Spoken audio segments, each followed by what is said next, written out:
When we think of weapons, we often picture swords, guns, or armies. We think of things that can be seen, touched, and wielded with force. But the most powerful weapon any of us will ever hold doesn't fit into our hands. It sits quietly inside us, shaping the way we see the world, guiding the choices we make, and determining the future we create. That weapon is our mind. The mind is remarkable not because of its raw intelligence, but because of its ability to shape belief. Every great achievement in history, every revolution, every movement that changed the world, began not with money, not with technology, not with power, but with an idea. An idea born in the mind of someone who dared to think differently. The mind is the birthplace of both creation and destruction. It can lead us to build bridges across cultures, invent cures, inspire generations. Or it can lead us into fear, division, and self-doubt. The difference lies in how we choose to use it. The mind is not neutral. Left unattended, it becomes vulnerable to negativity, distraction, and fear. But when we cultivate it, when we train it to focus, to seek truth, to imagine what's possible, it becomes unstoppable. Think about it.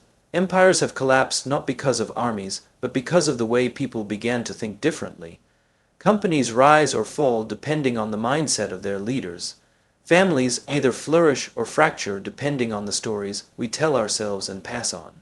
Your mind has the power to turn obstacles into opportunities. The same event can defeat one person and strengthen another.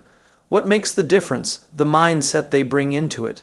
One sees failure as an end, the other sees it as a beginning. One sees rejection as proof of unworthiness, the other sees it as redirection. The event is the same. The meaning is created in the mind, and here's the truth. The greatest battles you will ever fight are not out there in the world, they are inside. The battle between self-belief and self-doubt, between fear and courage, between comfort and growth. If you lose that battle, no amount of talent, education, or resources can save you. But if you win it, if you master the way you think, you can step into any situation with clarity and strength. But mastery doesn't happen by accident. Just like a weapon must be sharpened, the mind must be trained, through discipline, through curiosity, through reflection, through surrounding yourself with people who challenge your thinking rather than just confirm it. Wisdom is not a product of information. It's the ability to discern what truly matters. Your mind is your strongest weapon because it cannot be taken from you. You can lose wealth, you can lose status, you can lose everything you own. But as long as you have your mind, you can rebuild, you can reimagine, you can reinvent. History is full of people who had nothing in their hands but everything in their minds, and they changed the world. So the question is not whether you have a strong weapon. You do. The question is whether you will use it wisely. Will you allow your thoughts to be consumed by fear, distraction, and comparison? Or will you direct them toward vision, purpose, and possibility? The future will not be written by those who hold the most power or the most money. It will be written by those who have the courage to use their minds with wisdom. The greatest battles are fought in the mind. Discipline your thoughts, and you shape your destiny. When we wake up in the morning, before a single event has unfolded, before we have spoken to anyone or taken a single step into the day, our mind has already started shaping the experience we will have. The thoughts we allow to enter, the interpretations we make, the stories we tell ourselves, these invisible elements become the architects of our reality. You can face the exact same set of circumstances as someone else, yet walk away with a completely different perspective, and that difference is dictated by the way your mind has been disciplined to think. Without control, the mind runs wild with fear, distraction, and doubt. With control, it becomes a force of clarity, vision, and resilience. Every great achievement in history started with a battle in the mind. Before someone took bold action, before they stood on a stage, before they changed a nation, they first had to fight against their own voices of fear. They had to silence the whispers that said they weren't ready, that the odds were too high, that others were better suited for the role. The battle wasn't with the world, the battle was within themselves, and the moment they mastered their thoughts, the world outside had no choice but to shift. That is the extraordinary power of the mind. It doesn't just respond to the environment, it reshapes it. It doesn't simply process reality, it creates it. But discipline of the mind is not natural. The natural state of the mind is to wander, to be hijacked by fear, to dwell on the past or obsess over the future. It is easily distracted, endlessly comparing, constantly seeking comfort. That is why most people never reach their potential. They underestimate how much work it takes to discipline their own thoughts. They spend years studying, working, earning money, climbing ladders, yet they never invest the same energy into mastering the tool that controls all of it, their mindset. If your thoughts are disorganized, your actions will be scattered. If your thoughts are filled with doubt, your confidence will never show up. If your thoughts are poisoned with negativity, even the best opportunities will feel like burdens. But if your thoughts are disciplined, focused, and clear, you become unstoppable in any circumstance. The discipline of the mind is built in the small choices we make every day. When you face rejection, do you let the mind convince you that you are unworthy, or do you train it to see redirection towards something better? When you encounter failure, do you allow the mind to trap you in shame, or do you discipline it to see lessons hidden in the pain? When you meet someone more successful, do you allow the mind to spiral into envy, or do you guide it toward inspiration? These moments are where the battle is fought. Not in the spotlight, not when everyone is watching, but in the quiet corners of your daily life where no one else can hear the thoughts you are wrestling with. A disciplined mind has the power to turn weakness into strength. Imagine a person born with every disadvantage, no resources, no support, no recognition. To the undisciplined mind, this is proof of defeat, an excuse to settle, a reason to give up. To the disciplined mind, this is fuel.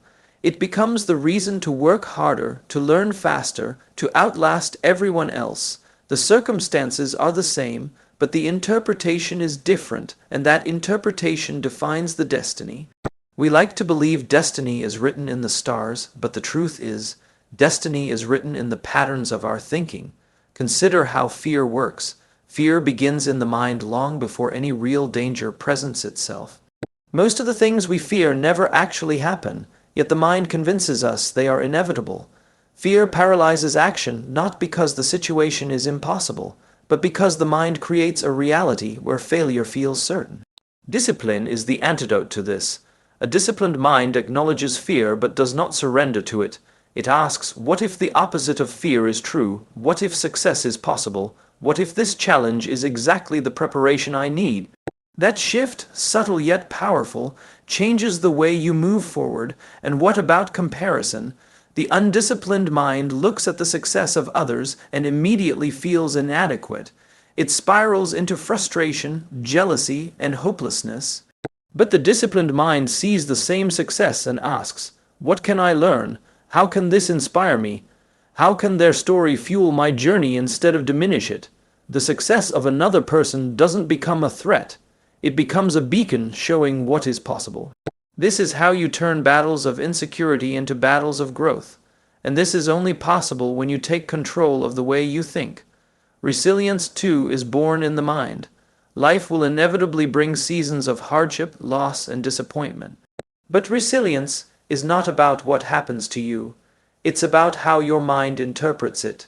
People who lose everything but rebuild anyway do not possess superhuman strength.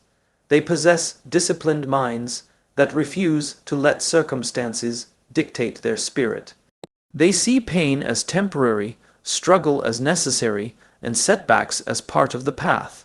This mindset allows them to rise again when others would stay down. And the truth is, every one of us has access to this resilience. It is not reserved for the chosen few. It is the result of training, of discipline, of daily choice. To discipline the mind, we must also pay attention to what we feed it.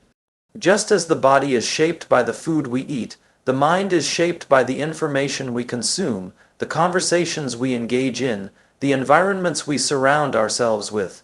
If your mind is constantly fed with negativity, gossip, and distraction, it will weaken. If it is fed with ideas, inspiration, challenge, and truth, it will grow stronger. Discipline requires intentionality, choosing carefully what you allow to enter your thoughts, because once inside, those thoughts will multiply and direct your actions. And let us not forget the power of imagination. An undisciplined imagination drifts into worry, catastrophes that never happen, doubts that paralyze us.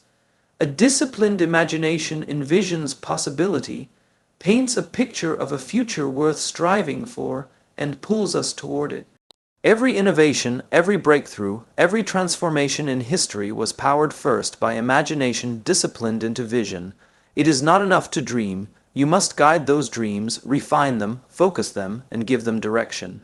That is how the mind becomes not just a place of escape, but a tool for creation. In the end, the greatest battles you will fight will never be against competitors, enemies, or even circumstances. They will be against the voices within you, the voice of fear, the voice of doubt, the voice of complacency. Discipline is the way you silence those voices and amplify the voice that pushes you forward, the voice that says you are capable, the voice that says you can endure, the voice that says your future is not fixed but shaped by the choices you make today. The discipline of your mind is the discipline of your destiny, and the destiny you long for will be built or broken by the thoughts you choose to believe.